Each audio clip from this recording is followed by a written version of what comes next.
Welcome, ladies and gentlemen, to yet another episode of The Debater on MTV Sports. Round 2 has been nothing short of dramatic and exciting, and today will be no different. Having said that, let's move on to business. The topic at hand today is whether or not carbon trading is not an effective tool in the reduction of carbon emissions.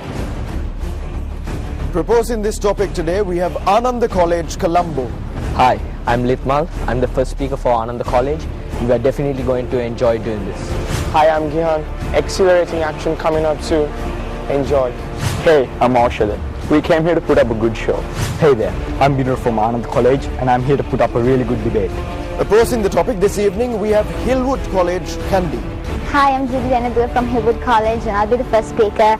So, yeah, bring it on. Hi, I'm Amani. Watch us do the utmost for the highest. Hi, I'm Shahla Salahuddin from Hillwood College, hoping for the best. Hey, I'm Carter Fernando and it's going to be a game worth watching. Before we move on any further, let's introduce our panel of judges for today's debate. Our first judge this evening is a chartered management accountant and he is also the CEO of the Sri Lanka Press Institute. Please put your hands together for Mr. Imran Furqan. Our second judge this evening is an attorney at law and he is currently the working director of the Ceylon Electricity Board. He was also the former director of the Central Environmental Authority. Please put your hands together for Mr. Pasan Gunasena. Our third judge this evening is no stranger to our show. She's a journalist by profession and she's the director of the Sri Lanka College of Journalism. Ladies and gentlemen, please put your hands together for Ms. Anuradha Herath. To start off the debate, it's time for the opening statements. Proposition, the floor is yours. My fellow inhabitants of Earth, the world as we know it is coming to an end. According to a research done by Cornell University, 40% of premature deaths occur due to environmental pollution, especially air pollution. And if we are to survive, we need sustainable development. In order to achieve this sustainable development, the implementation of carbon trading is crucial. Before we get to the substantive arguments, let's look at what the scheme of carbon trading is. Carbon trading is the allocation of allowances to emit carbon, known as carbon credits, within a certain limit on the overall credits imposed by a central authority, be it a government such as the United States of America, be it a regional body such as the European Union, or even a global body such as the United Nations Organization. If a certain entity, be it a corporation or even a country, wants to exceed their allocated amount of credits, they must buy spare credits from other corporations. Otherwise, a certain fine will be imposed on them. Annually, the overall limit on these carbon credits will be reduced by the authoritative body. Now let's look at the first substantive argument, the profit incentive. It's a universally accepted fact that companies are profit-oriented. And under the carbon trading scheme, the companies can earn profit by polluting less and selling their spare credits to other corporations. For corporations that have to purchase extra carbon credits, they have to bear a certain cost when they have to buy those additional credits, and therefore they too will be incentivized to lower down their pollution and reduce their cost, and consequently the environment will be less polluted. And the next substantive argument is the prerequisite to green technology. Since polluting less is an avenue to gain more profit, these companies will be incentivized to research and develop on green technology, and this will make the world a better place for you and for me and the entire human race, and therefore side with carbon trading. Thank you. Honorable panel of judges, my worthy opponents, members of the House and my dear friends. Carbon trading is not an effective tool in the reduction of carbon emissions, and I shall be talking about its ineffectiveness. Okay, let's get to the main point. What exactly is carbon trading? Carbon trading is a system of credits that allows a company or country that reduces its carbon emissions below a target level to sell that extra reduction as a credit to a company or country that has not met the level. Basically, ladies and gentlemen, what carbon trading does is that it allows industrialized countries and companies to avoid their emissions reduction target. It basically takes two forms, that is cap and trade and carbon offsetting. Okay, so what exactly is cap and trade and how does it work? Cap is a national limit on global warming pollution. The cap part is really great, I like that. But the trading part, not so much. And I'm not the only one who says that. Even the economists who invented the solution to solve simple solutions like fertilizer pollution, they even say that cap and trade would never reduce carbon emissions, nor even work for climate change. Okay, and so tell me, what was the main objective of the Kyoto Protocol and the EU ETS? Their main objective was to reduce the carbon emissions and hence bring about climate change. So is the main objective happening? No. So what is exactly wrong with cap and trade system? What is wrong is that it was never created to tackle the main problem of reducing carbon emissions. In fact, there is no reduction taking place at all. In fact, the carbon levels in the atmosphere are staying stagnant. But tell me, we need climate action, ladies and gentlemen, not business schemes. That's the first point. There's no reduction taking place at all. Because there's a company here, and it has been eco-friendly from the beginning. It has not been polluting. And there's a company here, and it has been polluting from the beginning. When carbon trading is set on, these people, they haven't even polluted the environment. These people who created climate change, they just keep on buying a credit, and hey, it's a license to pollute more. So they keep on polluting. So the second point is that offsets loosen a cap. And ladies and gentlemen, an offset is a permit to pollute beyond the cap. So basically cap and trade puts a cap, but offsets loosen the cap. So where's the reduction, ladies and gentlemen? There are problems within the system. The third one is the absence of proper standards for the evaluation of carbon credits. And so by stating thus, I just agree with the fact that carbon trading on a global scale seems to be an untested economic experiment. That is what it is. Thank you. Carbon trading is a gradual process, but it really is effective. So let's take a look at what the side opposition had said so far in this debate. They come up here and they say that the total amount of emission will never reduce by this system. But if they were attentive enough to listen to our first speaker, he clearly stated that annually the cap is going to be reduced. Although the countries can trade their surplus of carbon credits, the amount of carbon credits that are existing will reduce as a globally. So we believe at the end of the day, when the amount of carbon credits reduce annually, we see the amount of emissions will also be reduced. So having rebutted the point brought up by them, moving on to my own substantive. The contrast in the intentions of the state and the private sector and economic implications. We believe when the state is taking a decision, they always think about the welfare of the society and the long-term consequences. The only thing that drives the private sector is always the profit motive. So as a result of that, we see that millions and millions of tons of carbon emitted to the air every day. So as a result of that, we are facing a major global issue, which is global warming. So how does carbon trading help this issue? As we stated, this is a gradual process, but it is effective indeed.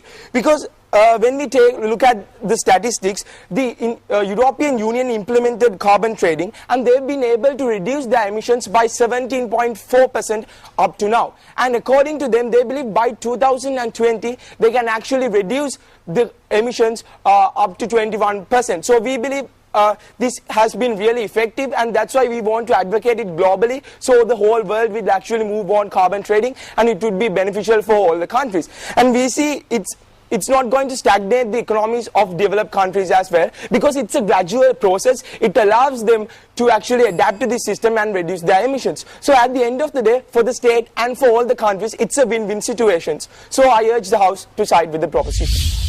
In practice, carbon offset projects have most of the time resulted in land grabs, local environmental and social conflicts, displacement of indigenous people from their territories, as well as the repression of local communities and movements. Honorable judges, my worthy opponents, members of the House, and my dear friends, now let me tell you about some criticisms on carbon trading. One criticism of carbon trading is that it is a form of colonialism, where rich countries maintain their consumption while getting credit for carbon saving in inefficient industrial projects. Nations that have fewer and lower resources may find it hard. They cannot afford the permits necessary for developing an industrial infrastructure, thus inhibiting those countries' economic development. Another criticism is of non-existent emission reduction produced in the Kyoto Protocol due to the surplus of allowances that some countries have. Now, Russia has a surplus of allowances due to its economic collapse following the end of the Soviet Union. Now, other countries can purchase these allowances, but this would not reduce emissions. Rather, it would simply be a redistribution of emissions allowances. So where's the effective reduction? Now, hasn't carbon trading become merely a business? In China, companies started artificial production of greenhouse gases with the sole purpose of recycling and gaining carbon credit. India had similar projects too, earned credit, but then was sold to the US and Europe. Now this is a definite example to show that carbon trading is just merely buying and selling. There is no aim towards reducing emissions. Now you may question, isn't carbon trading better than anything? No, I would strictly say no, as carbon trading avoids change and even increases emissions while promoting local conflicts. It's not a question of alternatives, but rather taking measures that actually tackle climate change. Left unabated, climate change will impact on everyone, and most significantly on the world's poor, who are the least responsible for this problem. I would also like to mention that the opposition said that the EU has reduced emissions by 17.4%. But a news briefing from Carbon Trade Watch and Corporate Europe also shows that the EU emission has failed to reduce its emissions. That concludes round number 1. Let's see if both these teams can carry on their good form to the next rounds. But before that, short commercial break.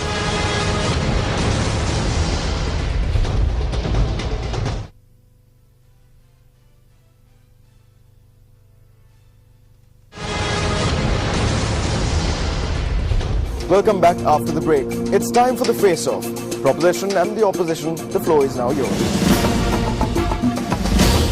Pay for extra pollution, earn from reduced pollution. This is the concept behind the carbon trading. Ladies and gentlemen, according to the World Bank reports in 2006, it has been revealed that the fact that the amount of carbon credits, or rather the number of carbon credits that is being sold and being brought within the carbon market has been increased in triple when compared to the 2005 when compared to the values of 2005. So what can we conclude from this? It is that this carbon the number of carbon credits is being the number of carbon credits being sold and being brought by these nations is being increased. That means they have actually reduce their number of their amount of emissions of what they actually emit. So what can we conclude from that? It is that the side opposition stance, what they are basically trying to prove is that this whole concept of carbon trading will not actually reduce the amount of emissions, but according to the World Bank report itself, we have already proved to you